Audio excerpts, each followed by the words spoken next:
সাবিরের এমন অদ্ভুত কাণ্ড দেখে উপস্থিত সবাই ভুরু কুঁচকে তাকালো।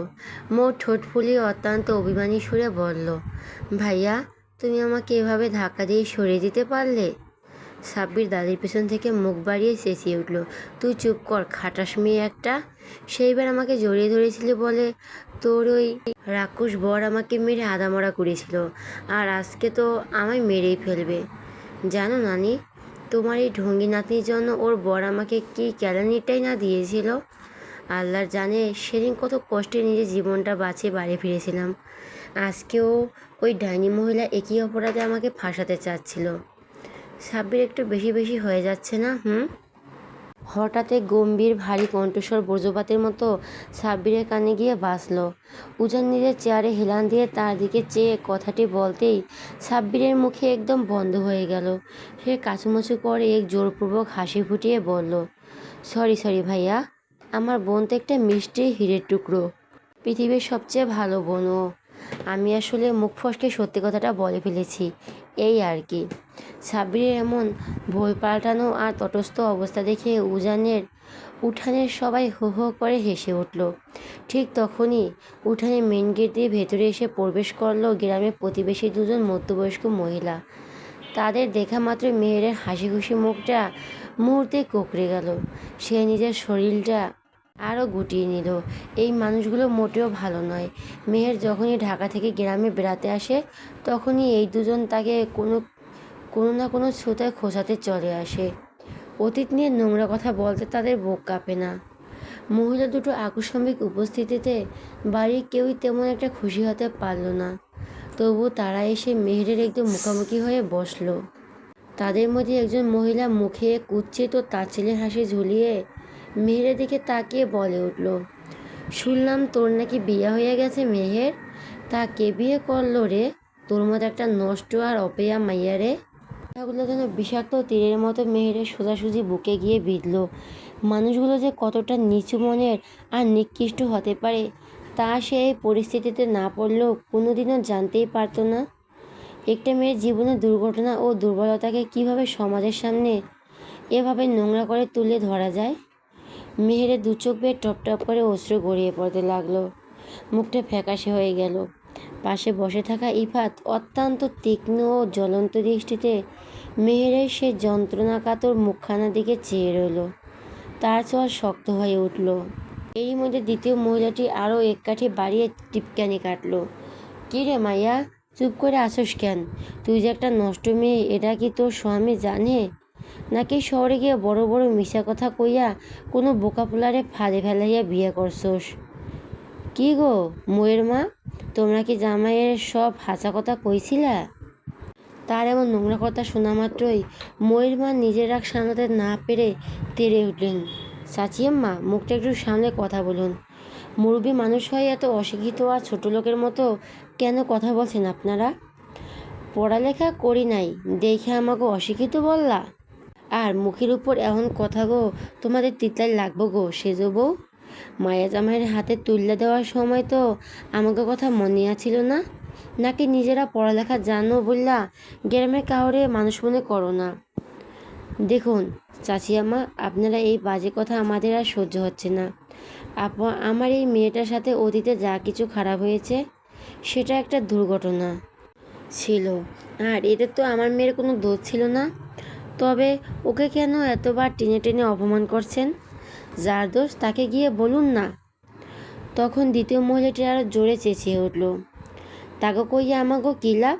দোষ তো তোমাগো ওই অসতী মাইয়ারও ছিল। আর বারবার আমার মাইয়া করো কেন শুনি? এই মেহের তো তোমার নিজের পেটে জন্ম দেওয়া মাইয়া না? অরে লইয়া এত দরদ দেখাইও না সেজ বউ। নইলে দেখবা তোমার নিজের পেটে যে মাইয়া আছে তার সংসারটাও এই অলক্ষীর কারণে ভাঙ্গেই যাইব। শহরের বড় ঘরের পোলা দেখিয়া ভাইব না যে ওরে চিরকাল মাথা তুলে রাখবো। আমার তো মনে হয় এই নষ্টা মাইয়ার ও স্বামী জামাই বাড়ি থাইকা লাথি মাইরা খোদাইয়া দিবে, তাই মুখ কালা কইরা বাপের বাড়ি আইসা পইরা রইছে। এতগুলো মানুষের সামনে নিজের চরিত্রের উপর এমন করদয় কাদা ছেটানো আর সহ্য করতে পারল না মেহের। তার ধৈর্যের শেষ বাঁটটুকু ভেঙে চুরমার হয়ে গেল।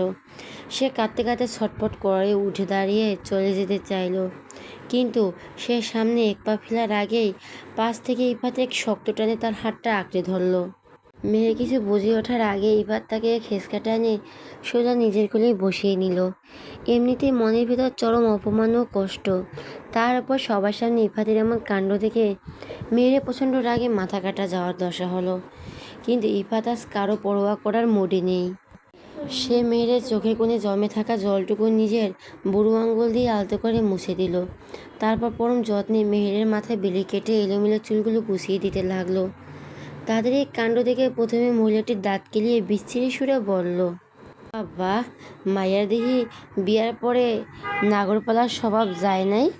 বাতার ঘরে রাখেও কি গ্রামের মধ্যে নতুন নাগর পালাইছস নাকি মাইয়া? নোংরা ইঙ্গিতপূর্ণ কথাটি শোনা মাত্রই ইফাতের মুখে আলতো হাসি উধাও হয়ে গেল। সে মেয়েকে অত্যন্ত যত্ন সহকারে নিজের পাশে বসিয়ে দিল। তারপর সবার সামনে ঝুঁকে পড়ে মেয়ের কপালে এক পরম ভালোবাসার গভীর পরশ এঁকে দিল। নিজের স্ত্রীর কপালে চুমু খেয়ে সে সোজা হয়ে উঠে দাঁড়ালো। তার ভেতরে চৌধুরী বংশের রক্ত আর ক্ষিপ্রতা তখন টকবক করে ফুটছে। সে অত্যন্ত ধীর ও ভারী পদক্ষেপে হেঁটে ওই দুই প্রতিবেশী মহিলার একদম সামনে গিয়ে দাঁড়ালো। মুখে এক ভদ্রতার হাসি ঝুলিয়ে মৃদু স্বরে আওড়ালো, ওয়ালাইকুম দাদিজানেরা, কেমন আছেন আপনারা? অবশ্য আপনাদের শরীর মন ভালো থাকার কথাও নয়। সকাল থেকে পুরো পাড়া হন্যি হয়ে ঘুরে ঘুরে মানুষের ঘরে বদনাম আর পরনিন্দা করতে করতে নিশ্চয়ই বড্ড হাঁপিয়ে গেছেন। শাশুড়ি আম্মা যান, এই দাদিদের জন্য তাড়াতাড়ি 2 গ্লাস ঠান্ডা শরবত এনে দেন তো। ওনাদের শুকনো গলাটা একটু ভিজিয়ে নিক, তারপর না হয় ওনারা শান্ত হয় বাকি কথা বলবেন। ইফাতের এই বাঁকা টুনের কথা শুনে উঠানের সবাই মনে মনে মিটিমিটি করে হাসতে লাগলো। ওজন আর তন্ময়ও ল্যাপটপে কাজ পেলে অত্যন্ত আগ্রহ নিয়ে ইফাতের কথা শোনার জন্য কান খাড়া করলো। ইফাত আর না দাঁড়িয়ে থেকে সোজা গিয়ে ওই দুই মহিলার একদম মাঝখানে খালি জায়গাটায় বসলো। তারপর আবার একটানে মেয়েরকে এনে নিজের কোলে বসিয়ে নিল। মেয়ের লজ্জায় আর কথা না পেরে ইফাতের চওড়া বুকে নিজের মুখটা পুরোপুরি লুকিয়ে রাখলো। ইফাত এবার তার বজ্রকণ্ঠে বলল, শুনুন দাদিজানেরা, এতক্ষণ ধরে যাকে আপনার অত্যন্ত নোংরা নোংরা কথা শোনালেন সে হলো আমার নিজের বিবাহিতা ওয়াইফ, আমার অর্ধাঙ্গিনী মিসেস ইফাত চৌধুরী, যাকে এই ইফাত চৌধুরী সবার সামনে 3 কবুল বলে নিজের ঘরে রানী করে নিয়েছে। এই মেয়েটার স্বামী নাগর ভাতার যাই বলুন না কেন, তার সবটুকু কেবল আমি নিজেই। ওর লাইফে অতীতে যে একটা অনাকাঙ্ক্ষিত দুর্ঘটনা ঘটেছিল সেটা আমি খুব ভালো করেই জানি, আর তার জন্য দায়ী কোনো কুলাঙ্গারা, সেটাও আমরা খুব ভালো করেই জানা আছে। এখন বর্ষা আমার বউটা যে একটা পবিত্র ফুলের মতো নিষ্পাপ, এটা আমি বিশ্বাস করি। কিন্তু দাদিজান, আপনি মনে হয় একটা বিষয় ভুলে গেছেন। আপনার নিজের যে আদরের 15 বছর নাতনিটি আছে, সেই অল্প বয়সে পাড়া ছেলের সাথে একে একে 4বার আপত্তিকর অবস্থায় ধরা খেয়েছে। এক এক সময় এক এক নতুন পুরুষের সাথে ওই নোংরামি হাতে নাতে ধরা পড়েছে।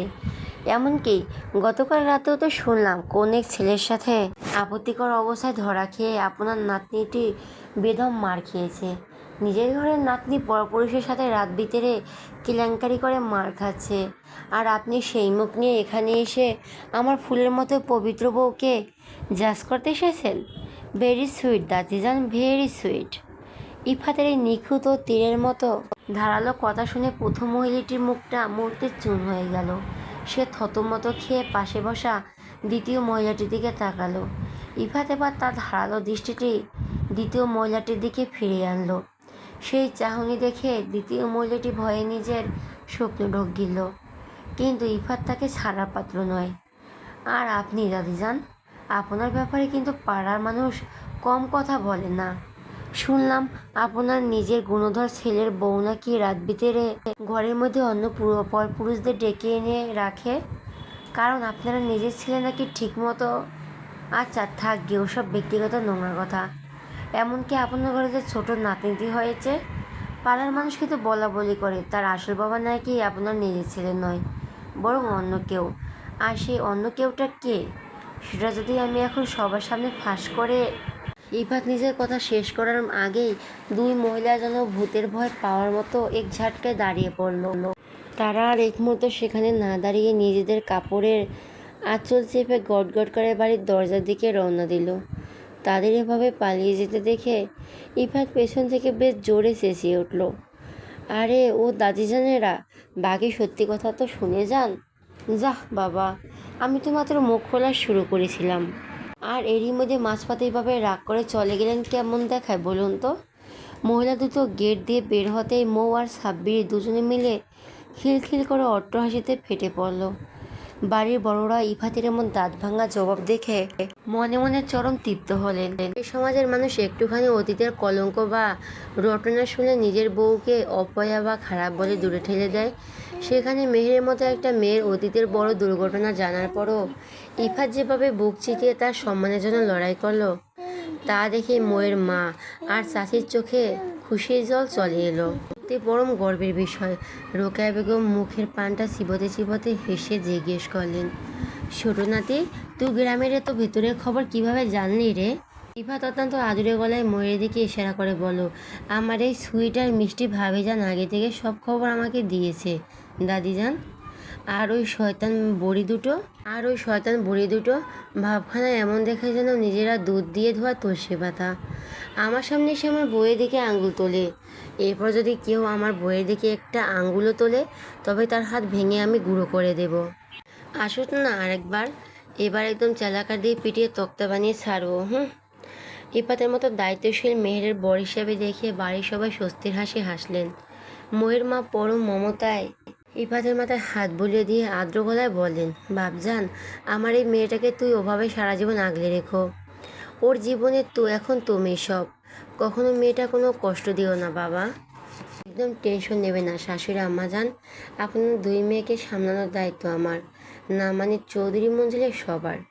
তবে আমি শুধু আমার নিজের বউটাকে দেখে রাখবো, এর চেয়ে বেশি আর কোনো চাইলে আমি নিতে পারবো না। উজানের বউ উজান দেখে রাখুক। ইফাতের বাঁকা আর রসিকতা শুনে উজান মৃদু হাসলো। তারপর মেহেরের মুখের মেঘলা আকাশ কেটে খুশির হাসি ফুটল। সবাই মিলে আবার এক পরম শান্তিতে আড্ডায় মগ্ন হলো। ধীরে ধীরে নদীর হাওয়া আর ঘন বাতাস খসখসানির শব্দে চারপাশটা এক ভৌতিক নিস্তব্ধতায় ঢাকা। নিঝুম জঙ্গল, যার কোল ঘেঁষে বয়ে চলছে এক শান্ত নদী। এই জনমানববিহীন নির্জনের প্রান্তরে জলাদের মতো ঘিরে দাঁড়িয়ে আছে বেশ কয়েকজন সশস্ত্র যুবক, আর তাদের বৃত্তের ঠিক মাঝখানে মাটিতে হাত পা শক্ত রশিতে বাঁধা অবস্থা লুটিয়ে আছে দুটি ছেলে। বাচ্চার আকুতিতে তারা মাটিতে পশুর মতো গড়াগড়ি খাচ্ছে, কিন্তু তাদের কান্না শোনার মতো কেউ নেই। ঠিক তখনই জঙ্গলের বুক চিরে পায়ে হেঁটে এগিয়ে এলো আরও দুটি অভয়ন। অভয়ন বললে ভুল হবে, তারা একজন পুরুষ আর একজন নারী। দুজনে পরনে কুচকুচে কালো পোশাক আর মুখে আটা কালো মাস্ক। তারা সামনে এসে দাঁড়াতে চারপাশে জল্লাদের মতো এক অদ্ভুত তৎপরতা দেখা দিল। আচমকা সেই মাস্ক পরিহাতা রহস্যময়ী নারীটি তার হাতের একটা আঙুল তুলে বাকিদের দিকে ঠান্ডা ইশারা করলো। এই ইশারা পাওয়া মাত্র হিংস্র নেকড়ের মতো ছেলে দুটির উপরে ঝাঁপিয়ে পড়ল বাকি যুবকেরা। তাদের হাতে থাকা মোটা লাঠি আর রড অনবরত আছড়ে পড়তে লাগলো মাটির পরে থাকা অর্ধনগ্ন শরীর দুটির উপর।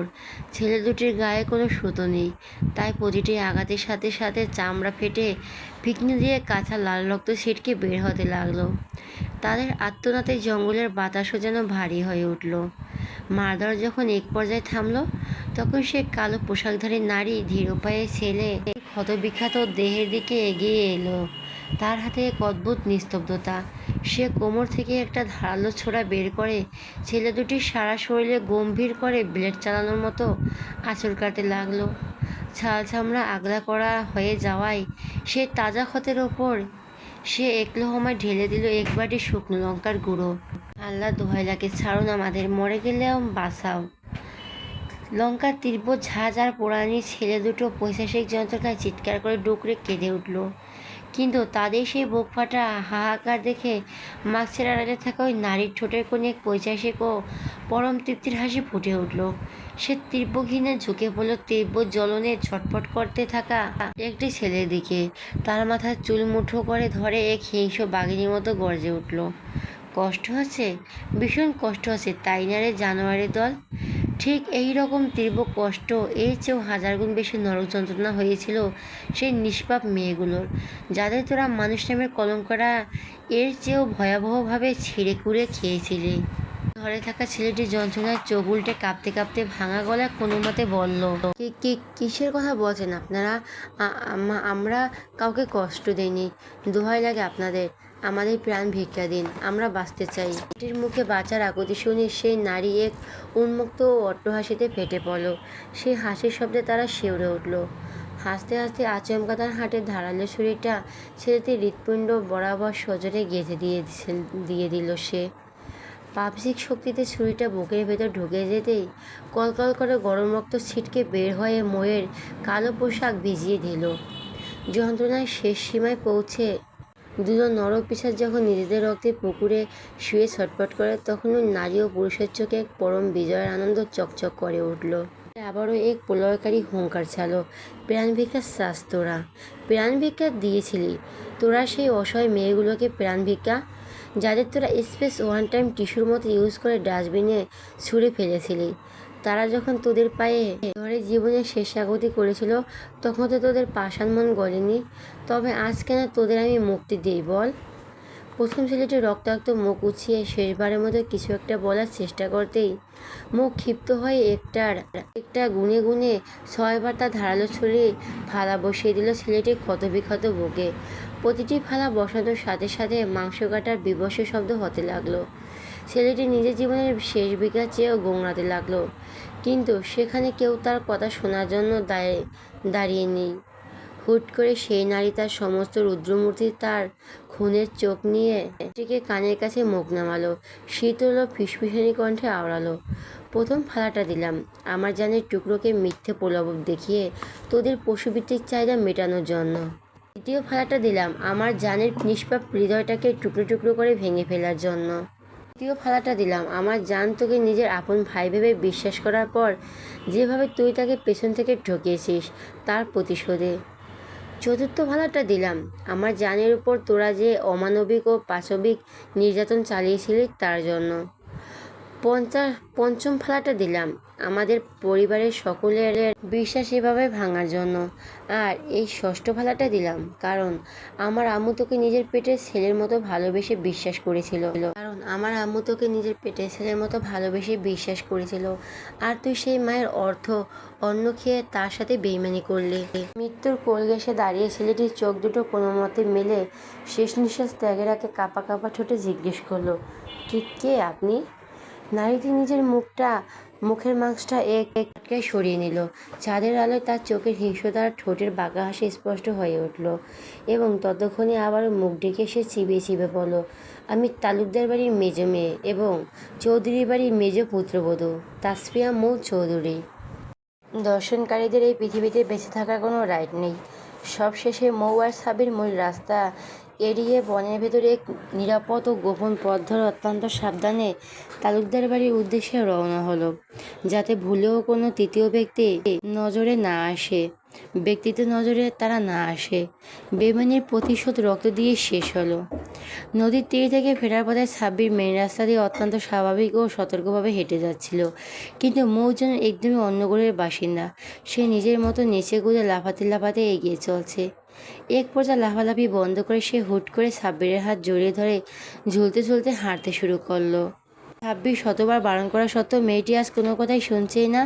ওদিকে সাব্বিরের বুকের ভেতর তখন ভয়ের চোটে রীতিমতো ঢাকঢোল বাজছে। সেদিন সামান্য একটু জড়িয়ে ধরার কারণে উজান তাকে যে কেলানি দিয়েছিল তা সে এখনও ভোলেনি। আর আজ কাঠফাটা দুপুরে রাস্তার উজান যদি মৌকে এভাবে তার গায়ের উপর লেপ্টে থাকতে দেখে, তবে তাদের কোনো কিছু না ভেবে তাকে নির্ঘাত পরপারে পাঠিয়ে দেবে। সাব্বির নিজের নাক কুঁচকে অত্যন্ত ততষ্ট হয়ে মৌকে ফিসফিসিয়ে বলে উঠল, লক্ষ্মী বোন আমার, দোহাই তোর, একটু দূরে দূরে গিয়ে হাঁটো। এমনিতে তোকে এই ভর দুপুরে বের হয়ে আমার কলিজা শুকিয়ে গেছে। তার উপর উজান ভাইয়া গতকাল স্পষ্ট বারণ করে পরেও তুই যদি এভাবে আমার গায়ের উপর লেপ্টে থাকিস, আর ওটা যদি ভাইয়া কোনোভাবে দেখে ফেলে, তবে আমার কপালে কি চরম দুর্দশা আছে, তুই কি তা বুঝতে পারছিস? এক তাচ্ছিল্যের ঝামটা দিয়ে বলো, চুপ করো তো ভাইয়া। তুমি আমার মতো একজন সাহসী বীরবোন পেয়েও মনে মনে গর্ববোধ না করে উল্টো ভয়ের চোটে কাঁপছি। তোমার তো একটা কুত্তার লেজের সাথে ফাঁসি দিয়ে মরে যাওয়া উচিত। হ্যাঁ, এখন শুধু সেটাই বাকি আছে আমার। কিন্তু বোন, একটা কথা সত্যি করে বল তো, তুই কিভাবে ওই জানোয়ার দুটোকে অমন করে? না রে, তোর হাতটা একেবারের জন্য কাঁপলো না, একটু ভয় করিনি তোর? মৌ এবার বেশ শব্দ করে খিলখিল করে হেসে উঠল। ততক্ষণে হাঁটতে হাঁটতে তারা তালুকদার বাড়ির সীমানার ভিতরে ঢুকে পড়েছে। তাই মৌ কণ্ঠস্বর একদম নিচু করে ফিসফিসা নিয়ে বলল, ওসমান তালুকদারের নাতনি আমি। আর তুমি আমাকে জিজ্ঞেস করছো আমার ভয় করে কি না? ওসমান তালুকদার নিজে একলা দাঁড়িয়ে একসাথে 100টা লাশ। মৌয়ের আজব যুক্তি শেষ হতে না হতেই মেহের ও মৌয়ের মা অত্যন্ত ফ্যাকাশে মুখে দৌড়ে তাদের দিকে এগিয়ে এলেন। মৌয়ের মায়ের চোখে মুখে তখন এক চরম আতঙ্ক ও উদগিরি ভাব। তিনি হাঁপাতে হাঁপাতে কাঁপা কাঁপা গলায় বললেন, জানিস মা, রহিমার কুলাঙ্গার ছেলে আর তার এক বন্ধুকে নাকি কে বা কারা জঘন্যভাবে মারধর করে গলা কেটে মাথা শরীর থেকে আলাদা করে নদীর তীরে ফেলে রেখে গেছে। পুরো গ্রাম তোলপাড় হয়ে যাচ্ছে। ও মুহূর্তের মধ্যে নিজের মুখের সমস্ত ভাব পরিবর্তন করে অবাক হওয়ার নাটক করলো। কিন্তু সে নিজেই শুকনো মুখ বানিয়ে আমতা করে বলল, সত্যি বলছো আম্মু? একটা পশুর মতো মানুষ এই জঘন্য কাজটা করতে পারলো? তবে আমার কি মনে হয় জানো আম্মু, যে এই কাজটাই করেছে সে একদম একটা পশুর মতো মানুষ এই জঘন্য কাজটা করতে পারলো। তবে আমার কি মনে হয় জানো আম্মু, যে এই কাজটা করেছে সে একদম ঠিক কাজ করেনি। তার উচিত ছিল ওই ধর্ষকগুলো শুধু গলা না কেটে ওদের ইয়েটাও কেটে ফেলা, তবেই না আসল শাস্তি হতো। ময়ূর মুখ থেকে এমন ঘোরতর ও খোলামেলা কথা শোনা মাত্রই তার মা পুরো থতমত খেয়ে গেল। পাশে রোহানা সাব্বির দাঁড়িয়ে আছে, আর তাদের মতো জোয়ান ছেলের সামনে মেয়েটা কিভাবে এমন অবলীলে এসব কথা উচ্চারণ করে? ময়ের মা লজ্জায় অস্বস্তিতে তোতলাতে তোতলাতে বললেন, আচ্ছা তোরা এখান থেকে থাক, আমি একটু ওদিক থেকে আসছে। এই বলে তিনি আর এক মুহূর্ত সেখানে না দাঁড়িয়ে দ্রুত পায়ে চলে গেলেন। তিনি চলে যেতে সাব্বির আর নিজের হাসি চেপে রাখতে পারল না। সে হো হো করে হেসে উঠল, এই তেঁতুল গাছের পেতনি, তোর ভেতরে সাধারণ বোধবুদ্ধি কি একেবারে লোপ পেয়েছে নাকি? মামির সামনে কেউ অমন ইয়ে কাটার কথা বলে? যা বাবা, দোষ হলো ওই নরপিশাচ। সব তাদের বেলায় কিছু না, আর আমি জাস্ট একটা ন্যাচারাল সলিউশনের কথা বলছি বলেই যত দোষ। মৌ মুখ বাঁকালো, তারপর মৌ এবার ধীর পায়ে মেহেরের দিকে এগিয়ে গেল। মেহের তখনও বড় বড় চোখ করে এক ফ্যাকাশে ও শুকনো মুখে মৌয়ের দিকে তাকিয়েছিল। সে মৌকে কাছে আসতে অত্যন্ত কাঁপানো গলায় শুধালো, মৌ সত্যি করে বলতো, কে করলো এসব? গ্রামের মানুষ তো ভয়ে কাঁপছে।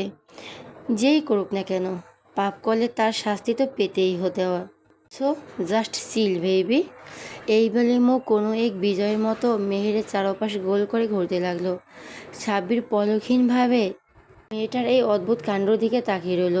এত বড় একটা নৃশংস খুনের মিশন শেষ করে এসে একটা মেয়ে কিভাবে এত রিল্যাক্স মুডে ঘুরতে পারে, এমনকি অন্যকে চিল করার পরামর্শ দিতে পারে, তাই ভেবে পাচ্ছে না সাব্বির।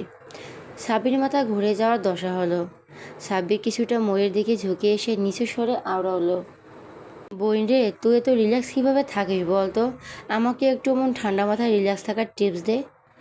সময় হলো দেবনি, এবার তুমি এখান থেকে কাটো দেখি ভাইয়া। ওদিকে তোমার গার্লফ্রেন্ড আবার তোমায় দেখতে না পেয়ে অভিমান করে মুখ ফুলিয়ে বসে থাকবে, যাও যাও। সাব্বির একগাল মুচকি এসে সেখান থেকে প্রস্থান করলো। সাব্বির চলে যেতেই মৌ মেহেরের হাত ধরে বাড়ির চারপাশটা ঘুরে ঘুরে দেখতে লাগলো। তার মুখে এক পরম তৃপ্ত ও বিজয়ের হাসি। সুপ্ত সন্দেহটা এবার দ্বিগুণ রূপ নিল। গতকাল রাতেও এই মেয়েটা সাব্বিরের সাথে আড়ালে ফিসফিস করে কী যেন গোপন কথা বলেছিল। এমনকি আজ সকাল থেকেও সে অনেকক্ষণ ধরে বাড়িতে ছিল না। আবার তার ফেরার ঠিক পরক্ষণে খবর এলো যে মেহেরের জীবনের সেই ধর্ষকের বাকি দুজনকেও অত্যন্ত নৃশংসভাবে কেটে নদীর তীরে ফেলে রেখে এসেছে। মেহেরা নিজেকে ধরে রাখতে পারল না। সে গভীর সন্দেহভরা ও তীক্ষ্ণ দৃষ্টিতে ময়ের চোখের দিকে চেয়ে থমকানো গলায় বলে উঠল, পাখি একদম সত্যি করে বল তো আমায়, এই পুরো কাণ্ডটা তুই নিজে করেছিস তাই না? দেখ পাখি, আমার কাছে অত্যন্ত কোনো মিথ্যে কথা বলবি না। 5 বছর আগেও সেই অভিশপ্ত ঘটনার কথা আমি কিন্তু আজও ভুলে যাইনি। সেদিনও হয়তো তুই তীব্র রাগের মাথায় ওই 4 কুলাঙ্গারের মধ্যে একজনকে চলন্ত গাড়ির সামনে ধাক্কা দিয়ে ফেলে দিয়েছিলি, আর তার ঠিক 3 বছর পর দ্বিতীয়জনকে কেউ একজন ছুরি দিয়ে কুপিয়ে মেরে ফেলেছিল, যার ভয়ে বাকি দুজন কুলঙ্গার এই গ্রাম ছেড়ে পালিয়ে গিয়েছিল। আর আজ 2 বছর পর যখনই তারা আবার এই গ্রামে পা রাখলো, ঠিক তখনই তোর হুট করে এই গ্রামে আসার জন্য জেদ চাপলো। এই সব কিছুরই টাইমিং কেমন যেন বড্ড সন্দেহজনক লাগছে আমার কাছে। প্লিজ পাখি, আমায় বল কি হয়েছিল আজ সকালে। মেহেরের এমন অকাঠ্য যুক্তি ও জেরা শুনেও ময়ের মুখে বিন্দুমাত্র ভয়ের রেখা ফাটল না। সে মেহেরের গাল দুটো আলতো করে টিপে দিয়ে অত্যন্ত আদুরে সুরে বলল, ওহ বেবি, তুইও না পারিস বটে। আমি এসব খুনাখুনির বিন্দুমাত্র কিছু জানি না।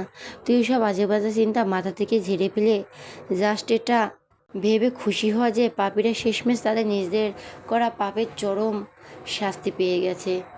এবার এই আজগুবি গোয়েন্দাগিরি বন্ধ করে সোজা নিজের বরের কাছে যা তো দেখি। ইফাত ভাইয়া তার বউকে ছাড়া নিশ্চয়ই ওদিকে ছটফট করছে। আর আমি বরং একটু গিয়ে দেখি আমার ওই খাটাস প্রফেসর বরটা আবার কোথায় কোথায় টই টই করে ঘুরে বেড়াচ্ছে। এই বলে মেহেরকে উঠানে একা দাঁড় করিয়ে রেখে নিজের ঠোঁটের কোণে এক রহস্যময় হাসি ঝুলিয়ে অত্যন্ত হালকা পায়ে বাড়ির পেছনের বাগানটার দিকে এগিয়ে গেল। মৌ গুটি গুটি পায়ে বাগানের দিকে এগিয়ে যাচ্ছিল। ঠিক তখনই পেছন থেকে একটা জোরালো শক্ত হাত এসে আচমকা তার হাতটা আঁকড়ে ধরল। মৌ ঝাটকা মেরে ঘাড় বাঁকিয়ে তাকাতেই দেখতে পেল রোহানকে।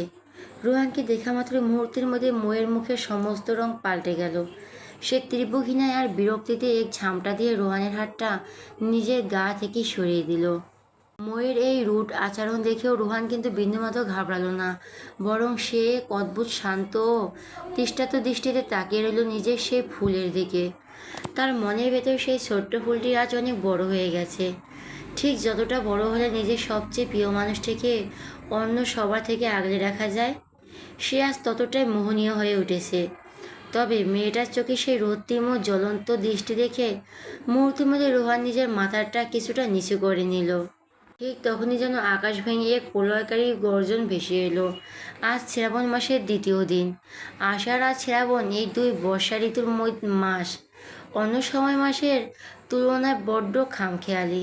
কখন যে আসমান ফুলে মুষলধারে বৃষ্টি নামবে আর কখন তপ্ত রোদ উঠবে তা বোঝা সাধারণ মানুষের সাধ্যের বাইরে। এখন ঠিক তেমনই হচ্ছে। আকাশ কালো করে মেঘের মতো ঘন ডাক শুরু হয়ে গেছে আর চারদিকের গাছপালা উথাল বাতাসে পাগলপাড়া হয়ে দোলা দিয়ে উঠছে। ঝড়ে সেই মাতাল হাওয়াকে সাক্ষী রেখে রোহান আবার চোখ তুলে ময়ের দিকে তাকালো। তার কণ্ঠে এক তীব্র বুক ফাটা অসহায়ত্ব ফুটিয়ে নিচু স্বরে জিজ্ঞেস করলো, একটু ভালোবাসবি ফুল? রোহানের এই কাতল আর আত্মকণ্ঠনা শুনে মৌ নিজের ভেতরে উপচে পড়া রাগটা কোনো মাসে কিছুটা নিয়ন্ত্রণে আনলো। মৌকে চুপ থাকতে দেখে রোহান আবারও ব্যাকুল হয়ে বলে উঠল, ফুল, কথা বলছিস না কেন? একটু ভালোবাসবি আমায়? সত্যি করে বলছি, তোকে ছাড়া আমার এই জীবনটা একেবারে শূন্য হয়ে গেছে। ভালো লাগে না কিছু। চারপাশের সব কিছু কেমন দম বন্ধ আর জেলের মতো লাগে আমার। তুই শুধু একবার আমার হয়ে যা না ফুল। তোকে আমি পৃথিবীর সব উজাড় করে ভালোবাসা দেব। কখনো কোনো দিন একটা অভিযোগ করার সুযোগও দেব না। এই এতিম ছেলেটা তোর ভালোবাসার একটুখানি ভিক্ষা দে না প্লিজ। মৌ আর সহ্য করতে না পেরে কড়া গলায় বলে উঠল, রোহান ভাইয়া, আল্লাহর দোহাই লাগে, এবার অত্যন্ত থামো প্লিজ। কেন দিনের পর দিন তুমি এমন পাগলামি করছো? রোহান এক তীব্র দীর্ঘশ্বাস ফেলে আনমনে ময়ের দিকে তাকিয়ে আওড়ালো, তুই তো আমার না, তবুও কেন তোর জন্য তো মায়া হয়? তুই তো আমার হবি না, তাহলে কেন এই হৃদয় তোকে পাওয়ার জন্য ছটফট করে? তার এই প্রশ্নের পিঠে মৌ প্রথমে কোনো উত্তর খুঁজে পেল না। চারপাশের গাছের পাতার খসখসানি আর মেঘের গর্জনের মাঝে কিছুটা নিস্তব্ধতা বিরাজ করলো। রোহান আরও অধৈর্য হয়ে বলে উঠল, কি হলো ফুল? কি হলো ফুল, উত্তর দে। যখন তুই আমার হবি না, তাহলে কেন আমার বুকে ভালোবাসার জন্ম দিলি? কেন হৃদয় বুঝে না তুই সত্যি সত্যি অন্য কারো? বল, বল আমায়। ঠিক তখনই মৌ মৃদুস্বরে বলতে লাগলো, ট্রাই টু আন্ডারস্ট্যান্ড। একটু বোঝার চেষ্টা করো ভাইয়া, এটা কোনোদিনও সম্ভব নয়। আমি আমার প্রফেসর সাহেবকে ছেড়ে তোমার সাথে নতুন করে ঘর বাঁধতে পারবো না। আমি তোমার হতে, আমি শুধু তারই। ময়ের মুখ থেকে উজানের নাম শোনা মাত্র রোহানের ভেতরে সুপ্ত শয়তানটা যেন এক লহমায় জেগে উঠল। সে এক হিংস্র ঝটকায় ময়ের দু কাঁধ শক্ত করে চেপে ধরে হুঙ্কার ছেড়ে দিল। কেন পারবি না বল আমায়, কেন পারবি না? কিসের অভাব আছে আমার কাছে? আমি তো উজানের থেকে কোনো অংশে কম নয়, সব দিক দিয়ে আমি ওকে টেক্কা দেওয়ার ক্ষমতা রাখি। তবুও কেন তুই বারবার ওকে আমাকে ফিরিয়ে দিস? কেন আমাকে গ্রহণ করছিস না? কথাটি শেষ হতে না হতে এক থাপ্পড়ের শব্দ প্রতিধ্বনিত হলো। মৌ নিজের সম্পূর্ণ শক্তি দিয়ে রোহানের গালে এক সজোরে থাপ্পড় বসিয়ে দিল। রাগে ময়ের ফর্সা মুখটা মুহূর্তের মধ্যে টকটকে লাল হয়ে উঠল, চোখের দৃষ্টি ফুলে উঠল এক প্রলয়কারী রূপে। সে আর এক মুহূর্তে সময় নষ্ট না করে রোহানের শার্টের কলাটা নিজের দুই মুঠায় শক্ত করে চেপে ধরে এক বাঘিনীর মতো গর্জন করে উঠল। কারণ তোমাকে আমার বিন্দুমাত্র ভালো লাগে না রোহান ভাইয়া। তোমাকে আমি চিরকাল শুধু নিজের বড় ভাই ভেবে সম্মান করে এসেছি। আর সবচেয়ে বড় কথা, তুমি একজন অত্যন্ত নোংরা ও খারাপ পুরুষ। তুমি মোটেও ভালো মানুষ নও, আর না তুমি আমার যোগ্য। ময়ের মুখে নিজের এমন কুৎসিত রূপের বর্ণনা শুনে রোহান পুরো স্তব্ধ হয়ে গেল। সে অসহায় ও বিভ্রান্ত স্বরে শুধালো, তুই কি বলতে চাইছিস ফুল? ঠিক তখনই আকাশের এক তীব্র বজ্রপাতের আলোর সাথে সাথে ময়ের কণ্ঠ বজ্রের মতো গর্জে উঠল। আজ থেকে ঠিক 7 বছর আগের কথা মনে পড়ে তোমার? তুমি তখন ইউএসএ গিয়েছিলে, আর সেখানে যাওয়ার কিছুদিন পরে নাকি কি একজন তোমার ভিসা আর পাসপোর্ট চুরি করেছিল। সে শুধু তোমার ভিসা চুরি করে ক্ষান্ত হয়নি, তোমার ভাইয়া তোমার নাম, পাসপোর্ট নম্বর এবং সমস্ত ব্যক্তিগত তথ্য ব্যবহার করে আমেরিকান এক নামকরা ব্যাংকে ফেক অ্যাকাউন্ট খোলে এবং লাখ লাখ ডলারের ক্রেডিট কার্ড জালিয়াতি করে। আর সেই জালিয়াতির অপরাধে ওখানকার পুলিশ তোমাকে গ্রেপ্তার করে এবং মার্কিন আইন অনুযায়ী তোমাকে পুরো 5 বছরের জন্য কারাদণ্ড দেওয়া হয়। আমার প্রশ্ন হলো, কারাগার থেকে বের হওয়ার পর বাকি 2 বছর তুমি আমেরিকার মাটিতে এমন কি আলাদিনের চেরা খাতে পেলে যে তুমি রাতারাতি কোটি কোটি টাকার মালিক বনে গেলে? একটু বুঝিয়ে বলবে আমায় সেখানে কত বড় সৎ ও ভালো কাজ করেছিলে, যা করে একটা সদ্য জেল খাটা আসামি 2 বছরে কোটিপতি হয়ে দেশে ফেরে? আমি যদি সাপোজ ধরেও নেই যে তুমি মাসে 2 লাখ টাকা করে লিগাল ইনকাম করতে, সেই হিসাবে 2 বছরে তোমার সর্বোচ্চ 48 লাখ টাকা হওয়ার কথা, কিন্তু তোমার অ্যাকাউন্টে তো এখন কোটি কোটি টাকা। বলো আমায়, কিভাবে হলো এত টাকা? কোথায় পেলে তুমি এত টাকা? ময়ের মুখ থেকে নিজের জীবনের সবচেয়ে অন্ধকার ও গোপন অধ্যায়ের নিখুঁত বিবরণ শুনে রুহান যেন জীবন্ত এক পাথর মূর্তিতে পরিণত হলো। তার পায়ের তলার মাটি যেন মুহূর্তেই সরে গেল। সে নিজের স্বাভাবিক ভাব বজায় রেখে আপ্রাণ চেষ্টা করে কাঁপা কাঁপা গলায় বলল, ফুল, তুই সব বাজে বাজে কথা কিভাবে জানলি? মো এবার তাচ্ছিল্যে অট্টহাসিতে মেতে উঠল। অন্তঃপর রোহানের কলারটি এক ঝাটকে ছিঁড়ে দিয়ে তার চোখের দিকে চেয়ে অত্যন্ত চিবিয়ে চিবিয়ে বলল, আজ থেকে ঠিক 2 বছর কথা। আমি যখন নিজের রুমে বসে ফেসবুক স্ক্রল করছিলাম, তখন হুট করে আমার টাইমলাইনে পুরো 2 বছর আগের একটা ইন্টারন্যাশনাল ক্রাইম নিউজ ভেসে আসে। যেহেতু আমি সবসময় ইন্টারনেটে আমার প্রফেসর সাহেবকে নিয়ে এবং আপনার পোস্টিং সিডি নিউইয়র্ক নিয়ে বেশ মাতামাতি বা সার্চ করতাম, হয়তো সেই অ্যালগোরিদমের কারণে আমেরিকার ওই জালিয়াতি নিউজটা হুট করে আমার ওয়ালে এসে পড়েছিল। সেখানে সেই ক্রাইম নিউজে আমি তোমার একটা আবছা ছবি স্পষ্ট দেখছি, আর সেটা দেখে তোমার চিনতে পেরেছি। আমি কিন্তু কাউকে বলিনি। এবার বলো, কিভাবে কোটি টাকা ইনকাম করা পসিবল? ময়ের মুখ থেকে নিজের জীবনের সবচেয়ে অন্ধকার সত্যিটি শোনার পর রুহানের মুখ দিয়ে আর কোনো কথা বের হলো না। তার সমস্ত যুক্তি যেন মুহূর্তের মধ্যে ধূলিসাৎ হয়ে গেল। সে অপরাধীর মতো মাথা নিচু করে দাঁড়িয়ে রইল। তার এই নিশ্চুপ রূপ দেখে ময়ের চোখের এই প্রলয়কারী হিংসতা কিছুটা স্ফীত হলো। সে এক শান্ত ও কোমল গলায় বলল, রোহান ভাইয়া, অতীতে যাই হোক, আমি চাই না তুমি যে খারাপ কাজ করেছো সেটা সবার সামনে এক্সপোজ হোক।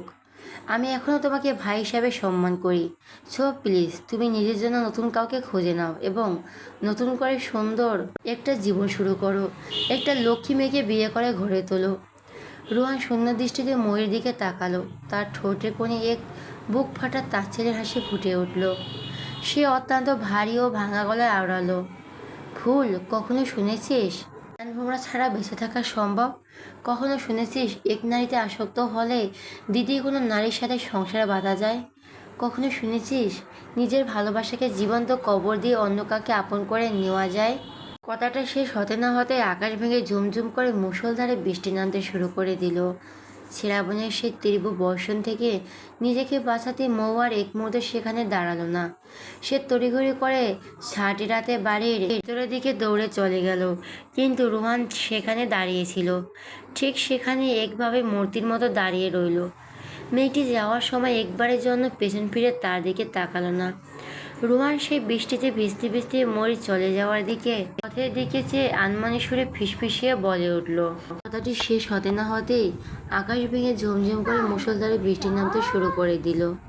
শ্রাবণের সেই তীব্র বর্ষণ থেকে নিজেকে বাঁচাতে মৌ আর এক মুহূর্ত সেখানে দাঁড়ালো না। সে তড়িঘড়ি করে ছাটি রাতে বাড়ির ভেতরের দিকে দৌড়ে চলে গেল, কিন্তু রোহান সেখানে দাঁড়িয়েছিল। ঠিক সেখানে একভাবে মূর্তির মতো দাঁড়িয়ে রইল। মেয়েটি যাওয়ার সময় একবারের জন্য পেছন ফিরে তার তাকালো না। রোহান সেই বৃষ্টিতে ভিজতে ভিজতে ময়ের চলে যাওয়ার পথের দিকে চেয়ে আনমনে সুরে ফিসফিসিয়ে বলে উঠল, অথচ তুই কোনো কালই জানতে পারবি না তোকে নিজের করে পাওয়ার জন্য কত নারীকে মৃত্যুর মুখে ঠেলে দিয়েছি আমি। চারপাশে তখন মেঘের ডাক আর বিদ্যুতের চমকানি আরও কয়েক গুণ বেড়ে গেছে। আলোয় সে তীব্র ঝলকানিতে চারদিকের অন্ধকার হয়ে উঠেছে। রোহানের আর সেখানে সোজা হয়ে দাঁড়িয়ে থাকার মতো ক্ষমতা রইল না। তার বুকের ভেতর এক অসহ্য তীব্র যন্ত্রণা মোচড় দিয়ে উঠল। এক বুকে জ্বলতে থাকা দহনের আগুনে নেভানো কোনো রাস্তা তার জানা নেই। ঠিক এই অসহায় মূর্তিতে তার নিজের মৃত মা বাবার কথা ভীষণ মনে পড়ে গেল। চোখের জল আর বৃষ্টির জল একাকার করে সে পা ফেলে তালুকদার বাড়ি থেকে এক প্রকার উন্মাদের মতো বেরিয়ে গেল। তার একমাত্র গন্তব্য গ্রামের এক কোণে থাকা তার বাবা মায়ের কবরস্থান। কিছুক্ষণ পর তীব্র ঝড় বৃষ্টির মাঝে রোহান তার কাঙ্ক্ষিত জায়গায় পৌঁছেও গেল। সেখানে পৌঁছানো মাত্রই সে যেন তার শরীরের শেষ অবশিষ্ট শক্তিটুকু হারিয়ে ফেলল। আচমকা নিজের শরীরের ভারসাম্য হারিয়ে সামলাতে না পারে সে ধপাস করে ভেজা মাটিতে গুটিয়ে পড়ল। শ্রাবণের কর্দামাক্ত পানিতে তার পোশাক পুরো সুঠাম শরীর মাখামাখি হয়ে গেল, কিন্তু সেসবে তার বিন্দুমাত্র খেয়াল নেই। সে পাগলের মতো দুহাত নিজের মায়ের ভেজা কবরের মাটি জড়িয়ে ধরে চিৎকার করে কেঁদে উঠল। কিন্তু চারপাশের এই প্রলয়কারী ঝড় আর বৃষ্টির শব্দের নিচে তা সেই গগনবিদারী চিৎকারের শব্দটুকু ঢাকা পড়ে গেল। মৃত মানুষ তার ভেতরে এই চরম হাহাকার দেখতে পেল না। মা গো, ও মা, তোমরা কেন চলে গেলে আমায় ছেড়ে? তোমাদের সাথে আমাকেও নিয়ে গেলে কি হতো? তোমাদের ছেলে একদম ভালো নেই মা। বেঁচে থেকেও জিন্দা লাশ হয়ে আছি। কেউ ভালোবাসে না এই এতিম ছেলেটাকে। আমাকে তোমাদের কাছে নিয়ে যাও না মা। আমি এই স্বার্থপর দুনিয়ায় আর থাকতে চাই না। রোহানের এই বুক ফাটা আর্তনাদ খোলা আকাশের বুকে প্রতিধ্বনিত হতে লাগলো। সে কবরে ভেজা কাঁথা মাটিতে নিজের মুখটা ঘষতে ঘষতে আবারও তীব্র আক্ষেপে সুরে বলে উঠল, মা, ও মা, ফিরে এসো না গো একবারের জন্য তোমার ছেলের বুকে। সত্যি খুব কষ্ট হচ্ছে মা, প্লিজ ফিরে এসো। জানো মা, তোমার এই আদরের ছেলেটা আর আগের মতো নেই। সে এখন মন খুলে হাসতে পর্যন্ত ভুলে গেছে। এখন তীব্র কষ্ট পেলেও কারো কোলে মাথা রেখে একটু শান্তিতে ফুপিয়ে ফুপিয়ে কাঁদার সুযোগ পাই না। কেউ এই দুনিয়ায় আমার খোঁজ নেয় না মা। সব মানুষ ভাবে রোহান কত শোকে, কত বিত্তশালী, কত ভালো আছে সে, অথচ আমার ভেতরে এই নরক যন্ত্রণা কেউ দেখে না। কেউ উপাস থেকে এসে মাথায় হাত বুলিয়ে দেয় না। বাবা, কষ্ট পাস না, সব ঠিক হয়ে যাবে। মা, আমার সেই ফুল আর আমার নেই। সে আজ অন্য কারো বিবাহিত স্ত্রী হয়ে গেছে। আমার ফুল আর আমাকে চায় না মা। সে আজ অন্য কোনো পুরুষের বুকে মাথা গুঁজে নিজের জীবনের পরম শান্তি খুঁজে নেয়, অথচ আমার এই দহনের প্রতিটি পোল পুড়িয়ে ছাই করে দিচ্ছে। বলতে বলতে হঠাৎ করে রোহানের শরীরটা একদম নিস্তেজ হয়ে এলো। বৃষ্টির তীব্র ঠান্ডায় আর মনের ভেতরে উপচে পড়ার যন্ত্রণার ক্লান্তি এক লহমায় তার কথা বলার শেষের শক্তিটুকু কেড়ে নিল। সে মায়ের কবরে ভেজা মাটিটুকু বুকের মাঝে শক্ত করে জড়িয়ে ধরে একদম চুপ করে পড়ে রইল। চারপাশে তখন শুধু ঝুমঝুম বৃষ্টি পড়তে লাগলো।